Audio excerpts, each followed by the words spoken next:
Hello dear students, कैसे आप सभी।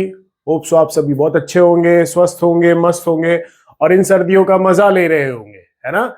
तो इन्हीं मजे के बीच में मैं जयेंद्र मिश्रा आप सभी का वेलकम करता हूं इस चैनल पे जिसका नाम है एमजे सर फिजिक्स। और इस चैनल पे हम स्टूडेंट्स क्या कर रहे हैं, आपके लिए प्रैक्टिस न्यूमेरिकल सॉल्व कर रहे हैं ताकि आपका फिजिक्स अच्छा हो, आपके नंबर अच्छे आए, आपके मम्मी पापा खुश रहे और आप अपने ड्रीम कॉलेज तक पहुंच सके। तो चलिए आइए स्टार्ट करते हैं इस सीरीज को और देखते हैं। चैप्टर है हमारा motion in straight line, topic हमारा मोशन है ग्रेविटी और लेवल है एडवांस। इससे पहले भी हमने इसी टॉपिक के दो बेसिक और मॉडरेट लेवल की एक्सरसाइज देख रखी है। तो आज एडवांस लेवल के टाइप के मतलब कुछ हायर लेवल के क्वेश्चंस हम देखेंगे। तो चलिए विदाउट टाइम वेस्ट करते हुए अपना सीरीज स्टार्ट करते हैं। क्वेश्चन नंबर 1 क्या लिखा है देखें। A body is falling from a point A at a certain height from the ground। ये ग्राउंड लेवल है, ये ए पॉइंट मैक्सिमम हाइट है। यहां से किसी बॉडी को ड्रॉप किया जा रहा है and passes through point B C and D vertically as shown below. तो जब ये आप इसको यहां से ड्रॉप कर रहे हो तो ये बॉडी ए पॉइंट से जाने का बी सी और डी पॉइंट को क्रॉस करती है। तो क्या लिखा है, so that B C and C D, मतलब ये बी टू सी का डिस्टेंस और सी टू डी का डिस्टेंस दोनों ही इक्वल है।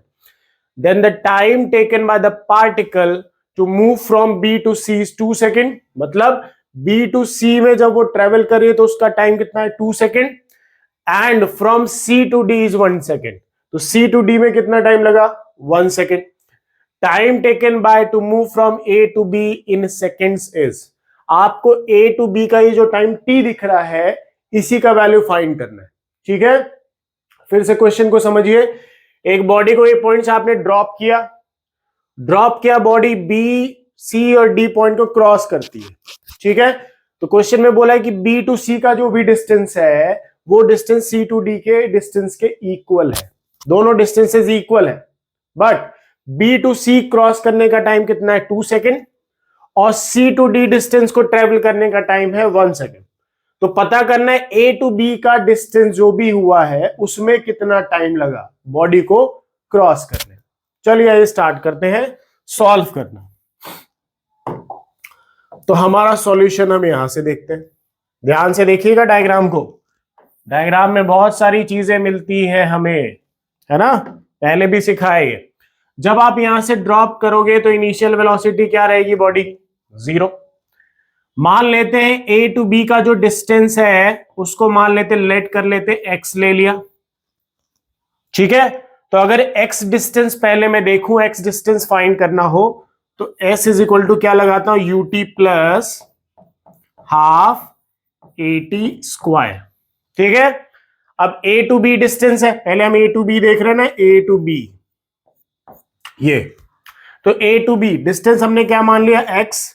इनिशियल वेलोसिटी क्या है, 0, तो ये 0 इंटू टी क्या हो जाएगा, 0 प्लस हाफ ग्रेविटी का एक्सेलरेशन, सॉरी ग्रेविटी की वजह से एक्सेलरेशन क्या होगा, नीचे, तो जी किस में रहेगा, प्लस में। और टाइम वहां पे कितना लगा है, पहले बोला है टी, टी का वैल्यू ही हमें फाइंड करना है। तो एक्स का वैल्यू स्टूडेंट्स हमें यहां से क्या मिला, हाफ जी टी स्क्वायर। ये हमारे पास आ गई पहली इक्वेशन। ठीक है, फर्स्ट इक्वेशन। अब सेकेंड इक्वेशन देखिए। अब ए टू सी का डिस्टेंस फाइंड करते हैं, ए टू सी, ध्यान से देखिएगा, ए टू सी। ए टू सी क्या है, एस इज इक्वल टू क्या लगाते हैं, UT plus half eighty square. तो ए टू सी टोटल डिस्टेंस कितना है, ये एक्स प्लस बी टू सी है ना, ये एक्स डिस्टेंस हमने मान रखा है और ये बोला गया है बी टू सी है, तो बी टू सी मान लेते हैं। तो X plus B to C is equal to, इस डिस्टेंस का इनिशियल वेलोसिटी भी क्या है, 0, तो 0 इंटू टी क्या होगा, 0 प्लस हाफ।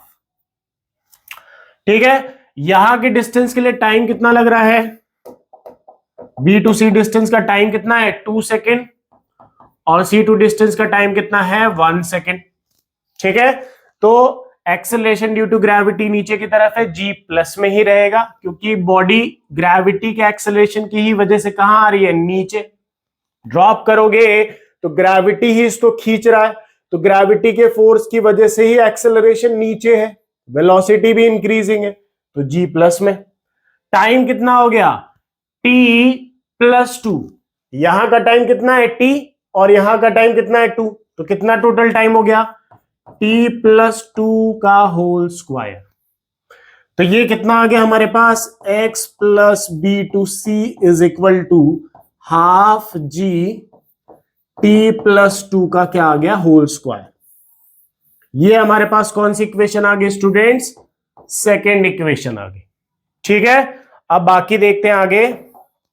इस डायग्राम को थोड़ा साइड में करते हैं, यहां पे कर दिया। ठीक है, अब थर्ड देखते हैं। हम पहले इक्वेशंस बना रहे हैं सारे डिस्टेंस की, फिर देखिए टाइम कैसे आता है। अब ए टू डी का डिस्टेंस, ए टू सी का ले लिया, अब ए टू डी का देखते हैं। ए टू डी, तो टोटल डिस्टेंस कितना है, ए टू बी का x, बी टू सी ले लिया, और सी टू डी। इसमें एक चीज आपको गिवन है क्वेश्चन में, B to C is equal to C to D, मतलब मैं सी टू डी डिस्टेंस को बी टू सी भी ले सकता हूं, मतलब बी टू डी डिस्टेंस को मैं टू बी सी ले सकता हूं, है ना, दो डिस्टेंसेस। तो यहां पे x plus two B C, है ना, दो डिस्टेंस बी टू सी, और ये भी किसके इक्वल, बी टू सी, तो कितना हो गया, two B C is equal to U T plus half G T square. ठीक है, अब देखिए x plus two B C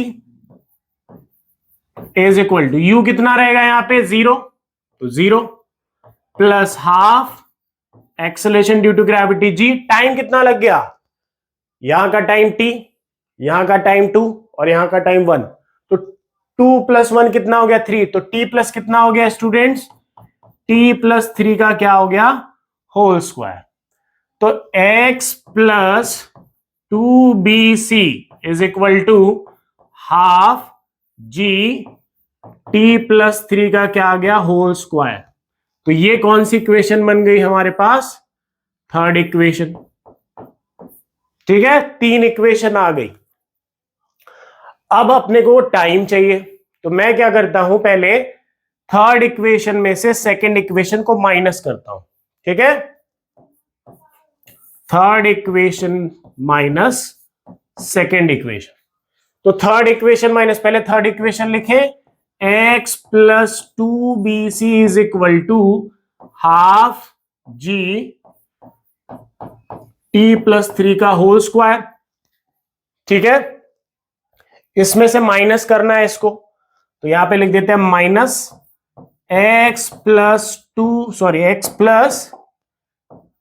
B C is equal to, ठीक है, x plus B C is equal to यहां पे हाफ जी T minus 2 का क्या हो गया, होल स्क्वायर। ठीक है, ये हो गया। अब इसको मैं नेक्स्ट पेज में सॉल्व करता हूं, ध्यान से देखिए। तो यहां पे एक चीज, पहले पीछे आ जाइए, x में से x को माइनस किया, कैंसिल, 2bc में bc माइनस किया, तो 2 में से 1 माइनस किया तो क्या आएगा, 1, है ना, एक मिनट, तो bc is equal to 2bc में से एक bc माइनस किया तो bc आ गया, और उधर क्या था, पीछे चले फिर से, यहां पे हाफ जी टी माइनस 3 का होल स्क्वायर, तो हाफ जी टी प्लस 3 का whole square minus half G T plus 2 का होल स्क्वायर, यही है, देख लीजिए, हाफ जी टी प्लस 3 का होल स्क्वायर माइनस हाफ जी टी माइनस 3 का टी प्लस 2 ना, टी प्लस 2 का होल स्क्वायर। चलिए आगे चले, ये आ गया बीसी। ठीक है, यहां से कॉमन क्या निकल रहा है, देखो हाफ जी आ रहा है कॉमन, तो टी प्लस 3 का whole square minus T plus 2 का क्या हो गया, होल स्क्वायर। ठीक है, यही आया, ये इसको मानते हैं हम अपनी कौन सी इक्वेशन, फोर्थ इक्वेशन। ये फोर्थ इक्वेशन आ गई। ठीक है, आप पीछे आ जाइए, जरा सेकेंड इक्वेशन और फर्स्ट इक्वेशन को देखिए। सेकेंड इक्वेशन और फर्स्ट इक्वेशन को देखिए, यहां पे भी एक्स है और यहां पे एक्स है, ठीक है। अगर मैं सेकेंड इक्वेशन में ये एक्स को उधर भेज दूं तो ये प्लस से उधर क्या आ जाएगा, माइनस, और फिर ये एक्स का वैल्यू रख देता हूं। ध्यान से देख लीजिए पहले वैल्यूज आप, X plus B C is equal to half G T plus two का क्या है, होल स्क्वायर। इस एक्स को प्लस में इधर उधर भेज दूं तो क्या हो जाएगा, माइनस, फिर ये वाला वैल्यू रखता हूं। चलिए आइए आगे बढ़ते हैं। ये देखिए, x plus B C is equal to half G T plus two का क्या हो गया, होल स्क्वायर। इस x को उधर भेज दीजिए तो b to c is equal to half G T plus two का होल स्क्वायर माइनस क्या हो गया, x। ठीक है, अब यहां पे देखिए ध्यान से, half G T plus two का whole square minus half G T square हो गया, यही होगा। ठीक है, अब इसमें से कॉमन क्या आ गया, देखिए हाफ जी कॉमन आ गया, टी प्लस टू का होल स्क्वायर माइनस टी का क्या हो गया, स्क्वायर। ये बचा और ये बचा, ये। ठीक है स्टूडेंट्स, ये रहा।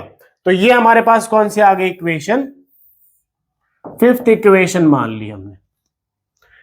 अब फोर्थ और फिफ्थ देखिए, ये भी बीसी का वैल्यू और ये भी बीसी का वैल्यू, दोनों को क्या कर देते हैं, इक्वल कर देते हैं।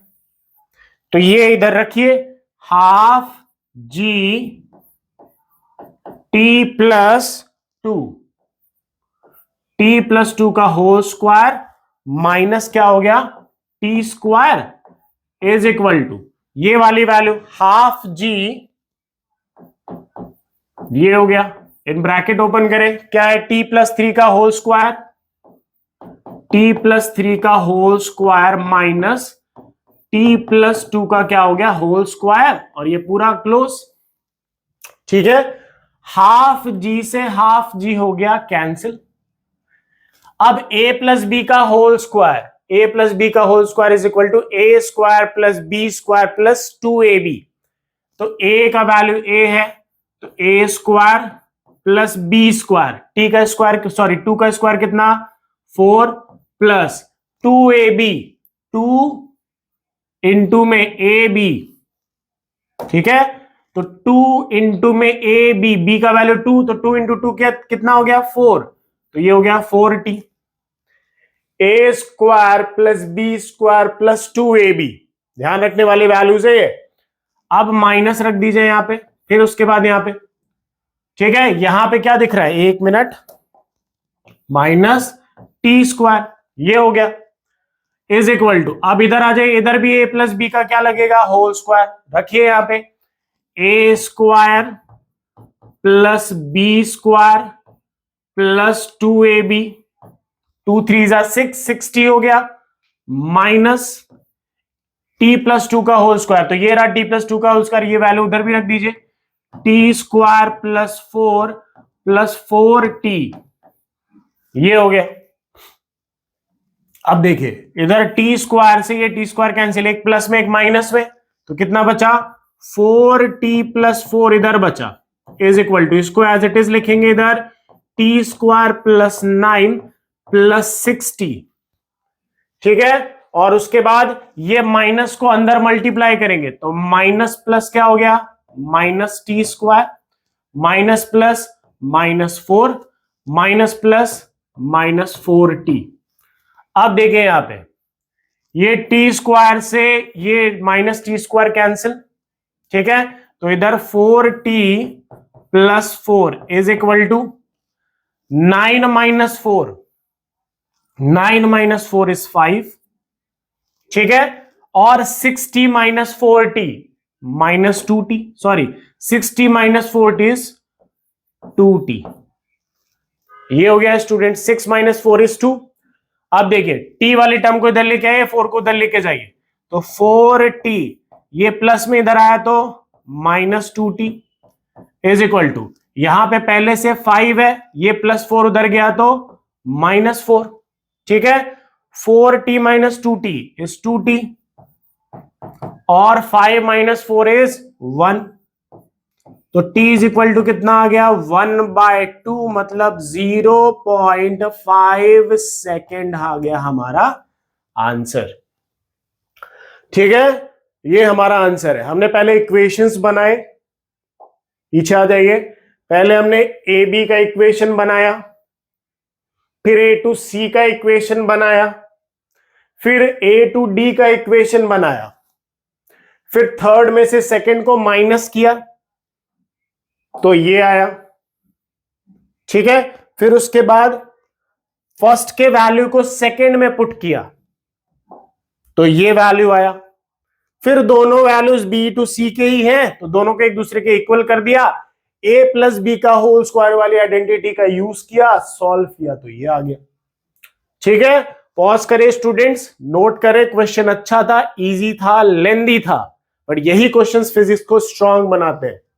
ऐसे ही क्वेश्चंस आपके कंसेप्ट क्लियर करते हैं, है ना। चलिए आगे बढ़ते हैं। कैलकुलेशन जरूरी है, ये बात का ध्यान रखिएगा। कैलकुलेशन जितनी अच्छी होगी, जितनी लेंदी होगी प्रैक्टिस में, उतना एग्जाम में आपको दिक्कत नहीं आने वाली। चलिए बढ़ते हैं नेक्स्ट क्वेश्चन की तरफ। आप पॉज करके नोट करेंगे।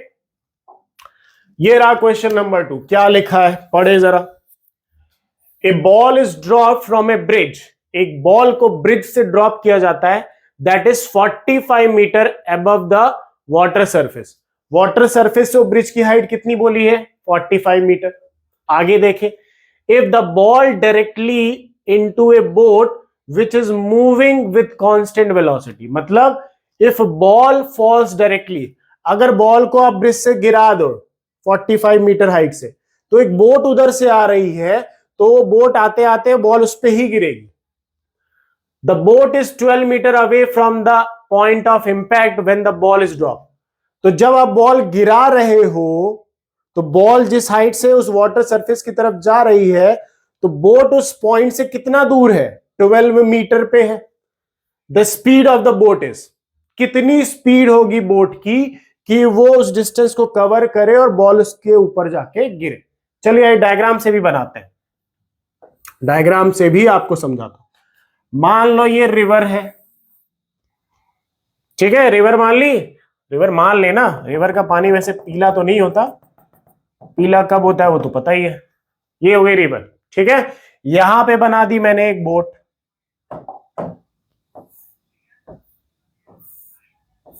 ये बोट बना दी, ठीक है।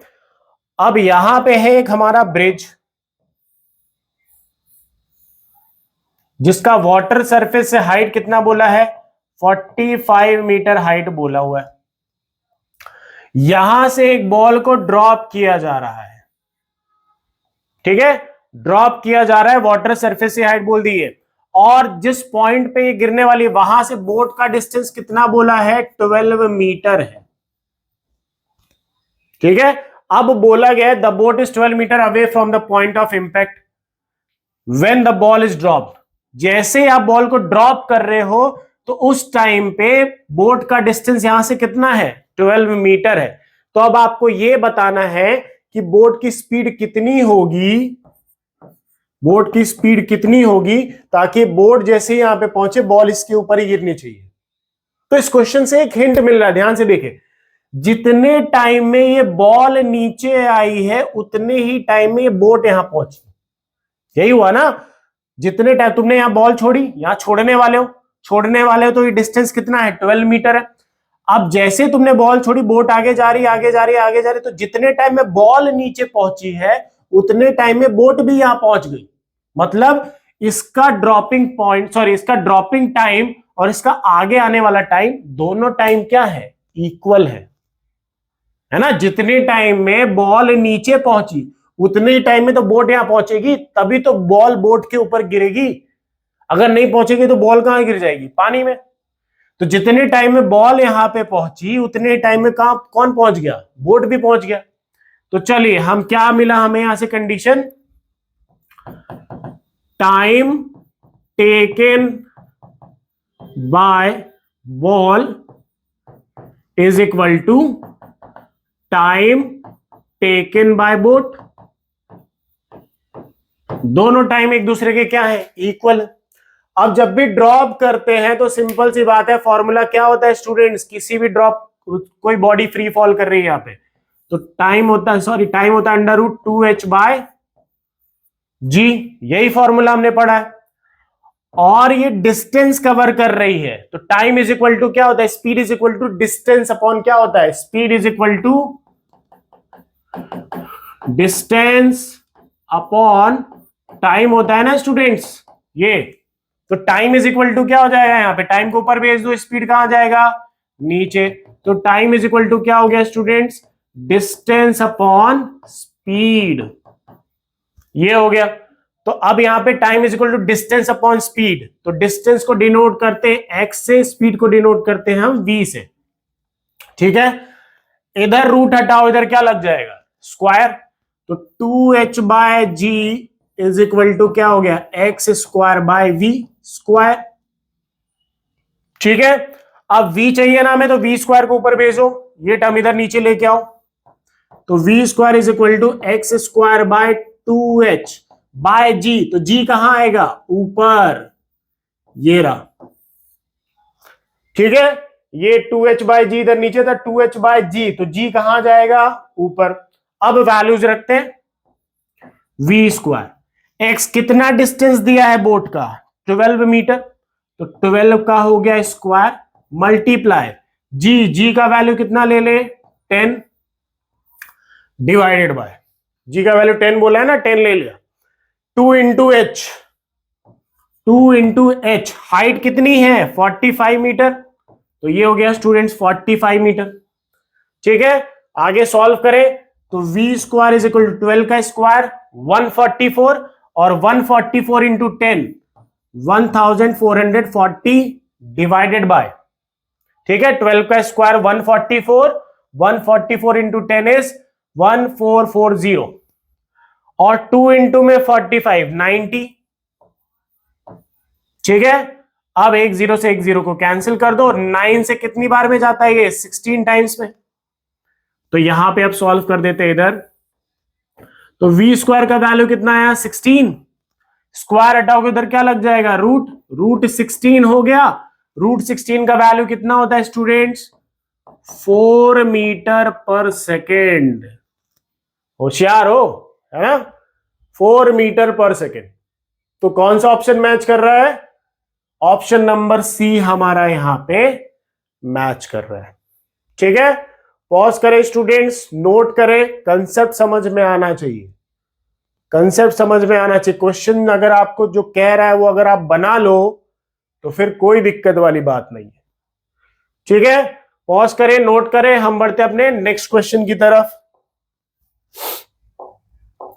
ये रहा हमारा नेक्स्ट क्वेश्चन, क्या लिखा है देखे, पढ़े ध्यान से, क्वेश्चन को ढंग से पढ़ना है, पॉज करके आप ट्राई भी कर सकते हैं। चलिए, 2 balls are drop from different heights, 2 ball है, दोनों को डिफरेंट हाइट से प्रोजेक्ट किया जा रहा है एट डिफरेंट इंस्टेंट, दोनों का टाइम भी अलग अलग है, अलग अलग टाइम पे फेंक रहे हैं। Second ball is dropped 2 second after the first ball, जो आप फर्स्ट बॉल को ड्रॉप कर रहे हो एट टी इक्वल टू मान लो 0 सेकेंड पे, तो दूसरी बॉल को आफ्टर 2 सेकेंड बाद फेंक रहे हो, बाद में ड्रॉप कर रहे हो।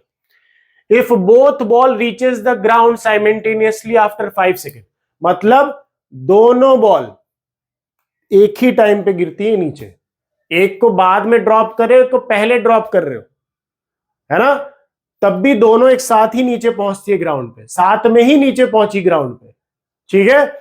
आगे देखते हैं, और ड्रॉपिंग द फर्स्ट बॉल के 5 सेकेंड के बाद ही दोनों पहुंचती है। फर्स्ट बॉल को आपने 0 सेकेंड पे फेंका, 0 सेकेंड पे फेंका, उसके 2 सेकेंड बाद दूसरी बॉल को फेंका, तो फर्स्ट बॉल 5 सेकेंड में पहुंची, तो दूसरी बॉल भी उसी टाइम पे पहुंच रही है, सेम टाइम पे पहुंच रही है, साथ में ही, टाइम नहीं सॉरी, साथ में पहुंच रही है। पहली बॉल को 0 सेकेंड पे, उसके 2 सेकेंड बाद दूसरी बॉल को फेंका, ठीक है, 2 सेकेंड बाद, बट दोनों साथ में नीचे पहुंचती है। तो पहली वाली बॉल को कितना टाइम लगा, 5 सेकेंड, यही बोला है ना, 2 second after the first ball. If both ball reaches the ground simultaneously after 5 second of dropping the first ball के ड्रॉपिंग पे, है ना, फर्स्ट बॉल को कितना टाइम लगा, 5 सेकेंड बोल दिया आपको, पहले बता दिया है, और उसके 2 सेकंड बाद, तो देखिए जरा ध्यान से सॉल्यूशन। पहली बॉल का टाइम ऑफ फ्लाइट दिया गया है, time of flight of first ball is equal to कितना हो गया 5 सेकेंड। भाई यही बोला है ना, आफ्टर 5 सेकेंड, है ना। तो 5 सेकेंड इसको लगे हैं, तो दूसरी बॉल का टाइम ऑफ फ्लाइट उसको 2 सेकेंड बाद फेंका गया है ना, 2 सेकेंड बाद फेंका गया, तब भी साथ में ही पहुंची है। एक को पहली वाली को फेंका तो उसको 5 सेकेंड लगे, दूसरी वाली को भी 2 सेकेंड बाद फेंका, जब टाइम इक्वल टू 0 पे इसको फेंका था, दूसरी वाली को आफ्टर 2 सेकेंड बाद फेंका, तब भी दोनों बराबर टाइम पे ही पहुंचे, साथ में ही नीचे पहुंची है, साथ में, टाइम नहीं, साथ में नीचे पहुंची है।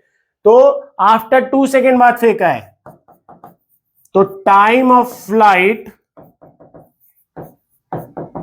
ऑफ सेकेंड बॉल क्या होगा, 2 सेकेंड बाद फेंका है तब भी साथ में ही पहुंची है, तो मतलब 5 - 2 कितना सेकेंड हो गया, 3 सेकेंड ही लगे ना उसको नीचे पहुंचने में।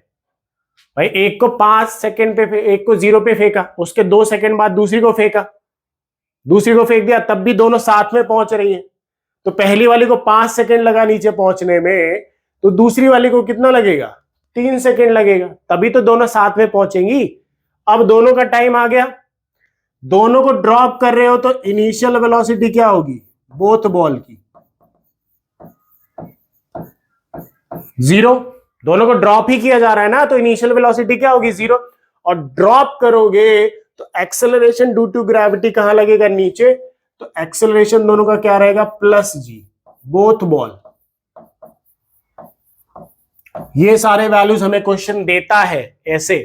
अब फाइंड क्या करना है, देखिए, then the difference between the initial height of the two balls, कितनी इनिशियल हाइट का डिफरेंस था दोनों बॉल का, कि ताकि दोनों साथ में पहुंची है नीचे। भाई एक तो ऊपर ही होगी ना, एक को ज्यादा टाइम लग रहा है, एक को कम टाइम लग रहा है, तो जिसको कम टाइम है उसकी हाइट भी कम होगी, जिसका ज्यादा टाइम उसकी ज्यादा हाइट होगी।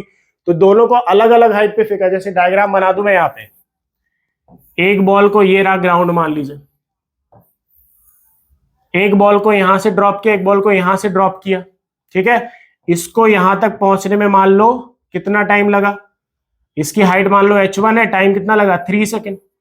इसकी हाइट कितनी है h2, ये वाली, या इसको h1 मान लेते, पहली बॉल है ना, पहली बॉल है तो h1 हाइट, ये दूसरी बॉल है तो h2 हाइट, इसको टाइम कितना लगा 5 सेकेंड, ठीक है। तो अब हमें बताना है कि ये इनकी हाइट में इनिशियल डिफरेंस कितना था, ये वाला, ये डिफरेंस कितना डिफरेंस है।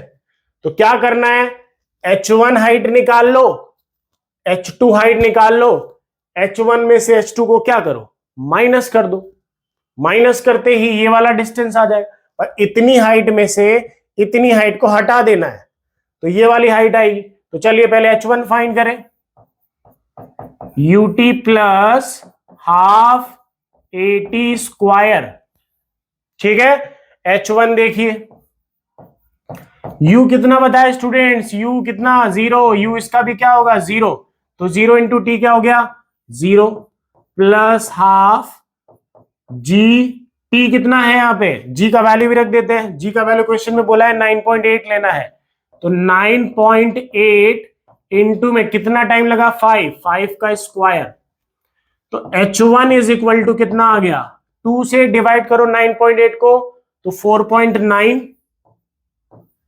मल्टीप्लाई 5 का स्क्वायर कितना स्टूडेंट्स 25, 25 मल्टीप्लाई 4.9 करेंगे तो 122.5 मीटर कुछ आएगा, चेक कर लेना आप, ठीक है। h1 ये रहा, उसी तरीके से सेम h2 भी निकाले हम, h2 इधर निकाल देता हूं, h2 इज इक्वल टू ये भी लिखेंगे ut plus half AT square, ठीक है। तो h2 u का वैल्यू इसके लिए भी क्या है 0, तो ये 0 इंटू टी क्या हो गया 0 plus half, acceleration due to gravity 9.8, तो ये हो गया 9.8 मल्टीप्लाई टाइम कितना लगा है स्टूडेंट्स 3, तो 3 का हो गया स्क्वायर, ठीक है। 1 मिनट,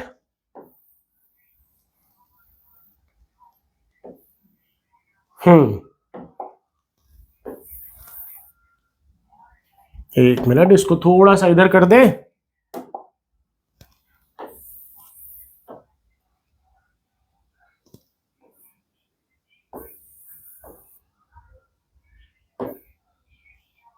चलिए आइए देखिए अब यहां पे H2 इज इक्वल टू 2 से 9.8 को फिर से डिवाइड किया, कितना आया 4.9, और 3 का स्क्वायर कितना हो गया स्टूडेंट्स 9 हो गया।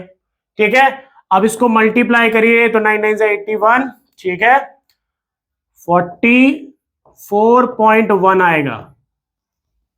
ठीक है 44.1 हाँ मीटर कर दीजिए। ये आ गई H1 हाइट आ गई और H2 हाइट आ गई। अब H1 में से H2 हाइट को माइनस कर दो, तो H1 माइनस H2 करेंगे तो 122.5 मीटर माइनस करिए 44.1 मीटर, माइनस करके देखिए तो 5 माइनस 1 इज 4, ठीक है तो 78.4 मीटर आंसर आएगा। ठीक है 78.4 मीटर हमारा यहां पे आंसर रहेगा। तो ऑप्शन नंबर बी हमारा यहां पे मैच कर रहा है। ठीक है, क्वेश्चंस को रीड करके सारी चीजें निकाला करिए। अगर सारी चीजें हमें पता है और हमने उसके अकॉर्डिंग डायग्राम बना लिया तो फिर सॉल्व करने में कोई दिक्कत नहीं है। इनिशियल हाइट का डिफरेंस बताना था तो हमने टोटल हाइट पता कर ली, इसकी टोटल हाइट पता कर ली, इसमें से इसकी हाइट को माइनस कर दिया तो initial difference between these two balls मिल गया कि इनके बीच का हाइट का डिफरेंस कितना होगा। ठीक है, पॉज करें, नोट करें, हम बढ़ते हैं अपने नेक्स्ट क्वेश्चन की तरफ। पढ़ते रहिए, बढ़ते रहिए, कंसिस्टेंसी, पेशेंस, मेहनत ये सब रखनी है तभी होगा, है ना। चलिए नेक्स्ट क्वेश्चन है, यहां पे देखिए A particle is thrown up vertically with a speed v1 in air. It takes time t1 in upward journey and t2 which is greater than t1 in the downward journey and returns to the starting point with a speed v2 then. ध्यान से, बहुत बढ़िया question है, conceptual question है ना। Conceptual मैं आपको बहुत इजी वे में समझाऊंगा, ध्यान से समझने वाली बात है। अगर आपका जो पढ़ाया जाता है वर्टिकल प्रोजेक्शन उसमें एयर नहीं होती है ना, एयर नहीं होती है। जब एयर नहीं होती है तो आप जिस बॉल को फेंकते हो, मान लो u स्पीड से, ठीक है तो ये ऊपर जाती है और यहां पे इसकी स्पीड क्या हो जाती है 0 और ये वापस आती है u से। जितनी स्पीड से आपने फेंका है उतनी स्पीड से होता है, मतलब अगर 5 मीटर पर सेकेंड है तो ये भी 5 मीटर पर सेकेंड पे ही वहां पे पहुंचेगी। ठीक है, पहला चीज जब एयर नहीं होती, एयर नहीं होगी तो एयर रेजिस्टेंस नहीं होगा, मतलब जब आप आगे चलते हो तो हवा आपको कहां धक्का देती है या फिर आपके मोशन का अपोज करती है पीछे। बट यहाँ पे एयर नहीं है, एयर नहीं है तो आप जितनी स्पीड से किसी बॉडी को फेंकते हो उतनी स्पीड से वो वहीं पे वापस आती है। वेलोसिटी अलग अलग है, वेलोसिटी का डायरेक्शन इधर ऊपर इधर नीचे है, बट स्पीड क्या है सेम है, 5 मीटर पर सेकेंड ऊपर तो 5 मीटर पर सेकेंड नीचे। पहली चीज जब एयर नहीं है। दूसरी चीज, ऊपर जाने का जो टाइम t1 है वो नीचे आने वाले टाइम t2 के क्या होता है इक्वल होता है। ये कंडीशन बनती है कब, जब एयर नहीं होती। बट इस कंडीशन में क्या बोला है, इन एयर बोल दिया है। अब अपनी कंडीशन पे चलते हैं। अब यहां पे एयर है, एयर है तो चलिए फिर से ग्राउंड। ये बॉडी को मान लो आपने क्वेश्चन में बोला है कितनी स्पीड से फेंक रहे हो ऊपर, v1 से, v1 से फेंका, बॉडी यहां गई, यहां पे उसकी स्पीड 0 हो गई और फिर वो वहां पे कहा नीचे आई, नीचे आ गई। बट जब वो नीचे आई तो इसकी स्पीड कितनी हो गई v2, अलग अलग हो गई।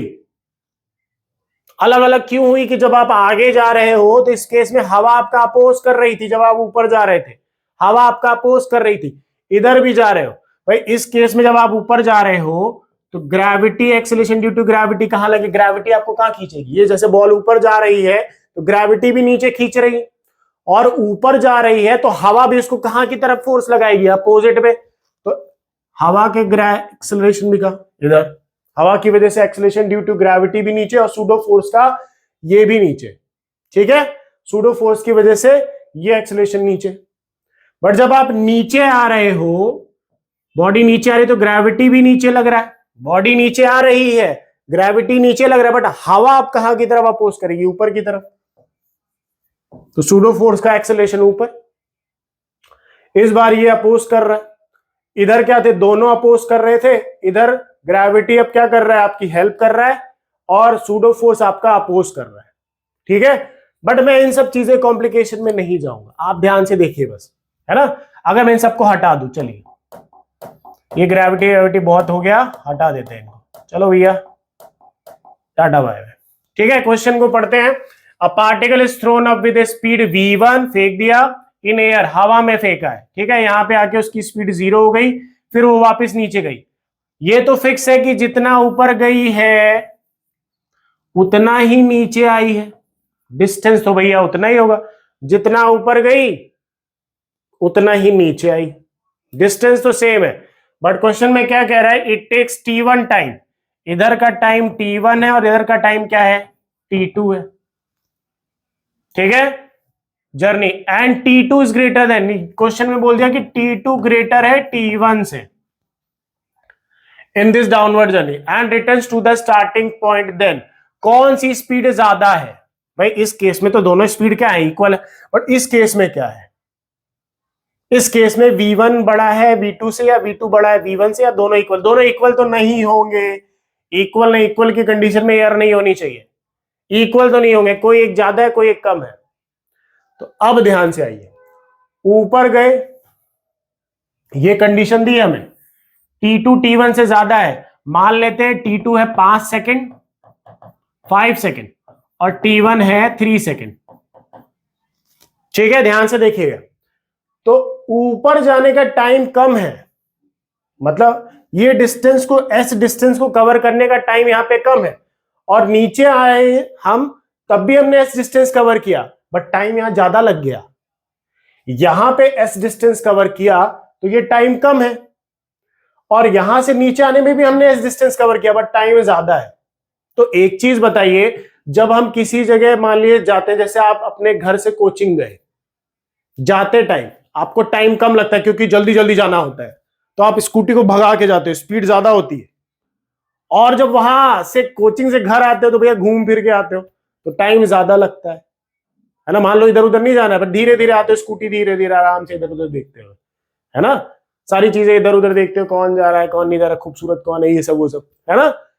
तो जाते टाइम तो आपको उसी घर से कोचिंग ही जाना है, डिस्टेंस वही है, पर आप बहुत तेजी से जा रहे हो तो टाइम कम लगता है ना। और जब कोचिंग से घर आते हो तो सब धीरे धीरे इधर उधर घूम, इधर उधर देखते देखते धीरे धीरे आ रहे हो, फिर भी वही डिस्टेंस है। अब कोचिंग से घर आना है, डिस्टेंस अभी भी वही है, बट टाइम ज्यादा लग रहा है, टाइम ज्यादा लग रहा है, क्यों, क्योंकि स्कूटी की स्पीड धीरे है। तो मतलब क्या हुआ कि जब आप इधर से इधर गए तो यहां टाइम कम लगा, तो ये v1 स्पीड है, टाइम कम लगा v1 स्पीड, और इधर से इधर आए तो टाइम ज्यादा लग रहा है, टाइम t2 है, तो इधर की स्पीड v2 है ना। और टाइम के फॉर्मूले में भी क्या होता है, डिस्टेंस अपॉन क्या होता है, स्पीड होता है। तो डिस्टेंस तो कांस्टेंट है, time is inversely proportional to speed हो गया, जिधर का टाइम कम है, टाइम कम है, उधर की टाइम कम है तो स्पीड ज्यादा, और इधर का टाइम ज्यादा है तो स्पीड क्या हो गई, कम, है ना। तो मतलब क्या हुआ, v1 इज ग्रेटर देन क्या हो गया, v2 हो गया।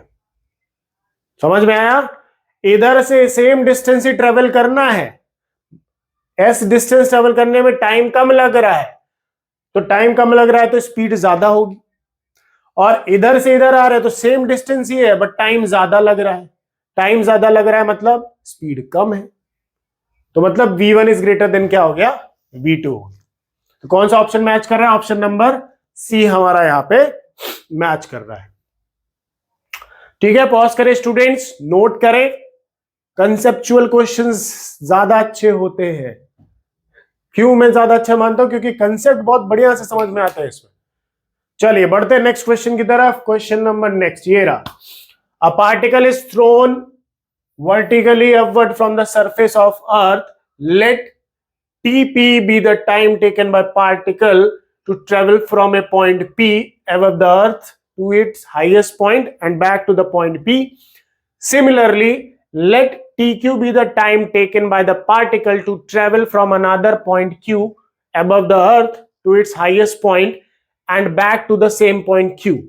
If the distance between P and Q is h, find the expression for acceleration due to gravity in terms of TP, TQ and h.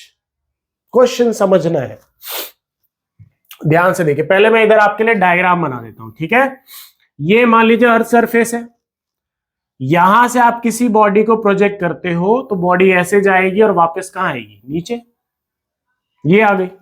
ठीक है, ऐसा ही होता है किसी बॉडी को वर्टिकली, अब यही बोला है ना, ए particle is thrown vertically upward from the surface of earth. Earth surface से आपने किसी बॉडी को प्रोजेक्ट किया ऊपर, प्रोजेक्ट करने के बाद बॉडी ऊपर जाएगी और कहां आएगी? नीचे आनी है। अब ध्यान से, जब आपने इसको प्रोजेक्ट किया तो यहां पे एक पॉइंट P मान लेते हैं और यहां पे एक पॉइंट Q मान लेते हैं, ठीक है। और P और Q के बीच का जो डिस्टेंस दिया गया है वो दिया गया है, मान क्या क्वेश्चन में, h, ठीक है। और हम इस डिस्टेंस को यहां से यहां मान लेते हैं, स्मॉल h मान लेते हैं। भाई ये अगर कैपिटल H दिया है क्वेश्चन में तो हमने टॉप हाइट जहां पे वेलोसिटी 0 हुई या स्पीड 0 हुई वहां से यहां तक Q पॉइंट के डिस्टेंस को हमने मान लिया h मान लिया। अब हमें क्या बताना है, क्वेश्चन में क्या बोला है, ध्यान से समझना है, क्वेश्चन को ध्यान से समझना है ना। क्वेश्चन क्या कह रहा है, क्वेश्चन में और क्या दिया है कि जब आप इस बॉडी को प्रोजेक्ट कर रहे हो तो यहां से यहां तक का जो टाइम है P पॉइंट से जाने का और P पॉइंट तक वापस आने का जो टाइम है वो है TP, ठीक है। और Q पॉइंट से जाने का टाइम और वापस Q पॉइंट पे आने का टाइम TQ है, ये, ठीक है। अब हमें एक्सेलरेशन ड्यू टू ग्रेविटी का एक्सप्रेशन इन तीनों के टर्म्स में ही फाइंड करना है जो आपको वैल्यूज गिवन है, ठीक है। अब देखिए ध्यान से, अब अगर मैं यहां पे देखूं, मुझे इन टाइम के बारे में पता करना है कि टाइम कितना होगा, तो ध्यान से देखिए, यहां पे वेलोसिटी 0 है, भाई यहां से फेंक दिया आपने तो यहां टॉप पॉइंट पे वेलोसिटी 0 हो गई। अब 0 होने के बाद एक एक्सेलरेशन ड्यू टू ग्रेविटी की वजह से इसकी वेलोसिटी धीरे धीरे इंक्रीज होगी। मतलब इस पॉइंट से मैं मान सकता हूं कि ये फ्री फॉल है। क्या है? फ्री फॉल है। अब यहां से ग्रेविटी का वर्क शुरू हो गया ना, ग्रेविटी इसको नीचे खींचेगी, यहां पे वेलोसिटी 0, ड्रॉप मान लो छोड़ दिया, वेलोसिटी 0 है ना, छोड़ दिया, तो अब ग्रेविटी इसको अपने आप नीचे खींच रही है। तो यहां से मैं मान लेता हूं कि यहां से क्या है, ये फ्री फॉल हो रहा है, तो यहां से Q पॉइंट तक जाने का टाइम क्या होगा? √2h/g, यही फॉर्मूला होता है फ्री फॉल में। टाइम क्या होता है? Time is equal to √2h/g, यही होता है। तो एक चीज बताइए, ये भी हमने पढ़ा है दूसरी चीज कि time of upward is equal to time of क्या होता है? डाउनवर्ड। मतलब अगर यहां से Q पॉइंट तक जाने का टाइम √2h/g है तो यहां से ऊपर आने का टाइम भी क्या होगा? √2h/g। भाई time of up is equal to time of down. Ascending और डिसेंडिंग का टाइम दोनों क्या होता है? जितना ऊपर जाएगी उतना नीचे आएगी, टाइम दोनों का क्या हो गया? बराबर ही होता है। ये भी सुना है हमने, ठीक है। फॉर्मूला ये होता है फ्री फॉल का। भाई यहां से हमने देखा, यहां से फ्री फॉल हो रहा है, यहां तक फ्री फॉल हो रहा है तो टाइम क्या होगा? √2h/g। दूसरा हमने सुना है कि जितना टाइम नीचे आने पे लगता है उतना टाइम ऊपर जाने पे लगता है। तो मतलब Q पॉइंट से वापस Q पॉइंट पे आने का टाइम क्या होगा? √2h/g plus √2h/g। दो under root 2h/g plus under root 2h/g। Similarly point P का भी यही होगा, बट हाइट चेंज हो जाएगी P की, h प्लस कितनी हो जाएगी 2h, तो यहां पे under root 2h plus h/g plus under root 2h plus h/g, यही हो गई। तो यहां से TP और TQ में क्या मिले, 2 under root 2h plus h/g, दोनों प्लस हो गए, 1 + 1 कितना 2, और TQ कितना, ये भी 1 + 1 कितना हो जाएगा 2, तो 2 अंडर रूट 2h/g, ये हो गया। ठीक है, बट हमें एक्सेलरेशन ड्यू टू ग्रेविटी के रिस्पेक्ट में रिलेशन निकालना है। ठीक है, तो चलिए आइए देखें, इसको मैं थोड़ा सा इधर साइड में कर देता हूं, ये ठीक है। अब मेरे को TP और TQ मिल गया है, तो मैं क्या करता हूं, स्क्वायरिंग बोथ साइड, पहले स्क्वायरिंग कर देता हूं, तो दोनों साइड स्क्वायर करूंगा तो इधर क्या लग जाएगा, TP का स्क्वायर इज इक्वल टू 2 का स्क्वायर कितना स्टूडेंट्स 4, और स्क्वायर से ये रूट हो जाएगा कैंसिल, तो 2 आएगा, तो अंदर वाला 2 और ये बाहर वाला 4 मल्टीप्लाई, ये ऐसे लिख देते हैं 2h plus h divided by कितना g, तो TP square is equal to कितना है स्टूडेंट्स, 4 2 जा कितना 8 h plus h divided by g। ठीक है, आगे इसको सॉल्व करें TP को, तो TP is equal to TP square is equal to 8 को अंदर मल्टीप्लाई करें तो 8h/g प्लस 8 कैपिटल H/g, ये आ गया TP स्क्वायर। सिमिलरली अगर TQ स्क्वायर को भी दोनों तरफ स्क्वायरिंग करें तो इधर क्या आ जाएगा, TQ square is equal to 2 का स्क्वायर कितना 4, और अंडर रूट क्या हो जाएगा कैंसिल, तो 4 इंटू 2h बाय कितना ये g, 4 2 जा कितना हो गया 8, तो TQ square is equal to 8h by कितना हो गया स्टूडेंट्स g। ठीक है, TQ square is equal to कितना आ गया 8 स्मॉल h बाय g, और इधर TP square is equal to ये, ध्यान से देखिए 8 स्मॉल h बाय g इधर भी है, 8 स्मॉल h बाय g इधर भी है, यहां पे किसके इक्वल है TQ स्क्वायर के, तो मैं इस वैल्यू को उठा के यहां पे पुट करता हूं, तो TP square is equal to TQ square plus 8h by कितना हो गया g, है ना। अब ये TQ स्क्वायर को प्लस में इधर लेके आया तो माइनस में, तो TP square minus TQ square is equal to 8h by g। ठीक है, हमें क्या निकालना था g, तो g इधर डिवाइड में इधर लेके आओ तो मल्टीप्लाई, और ये इधर मल्टीप्लाई तो इधर आ जाएगा तो डिवाइड, तो g इज इक्वल टू क्या आ गया students 8h by TP square minus TQ का हो गया स्क्वायर। ये आ गया हमारा acceleration due to gravity in terms of h, TP and TQ। ठीक है, पॉज करें स्टूडेंट्स, नोट करें, अच्छा क्वेश्चन था, और कौन सा आंसर मैच कर रहा है हमारा, ऑप्शन नंबर बी हमारा यहां पे मैच कर रहा है। ठीक है, तो स्टूडेंट्स ये था आज के क्वेश्चन एडवांस लेवल के, अपने थोड़े हायर लेवल के क्वेश्चंस थे, आप इन्हें दोबारा सॉल्व करें, दोबारा देखें, दोबारा प्रैक्टिस करें, जितना आप प्रैक्टिस करेंगे, जितना आप टाइम देंगे उतना आप बेहतर होते जाएंगे।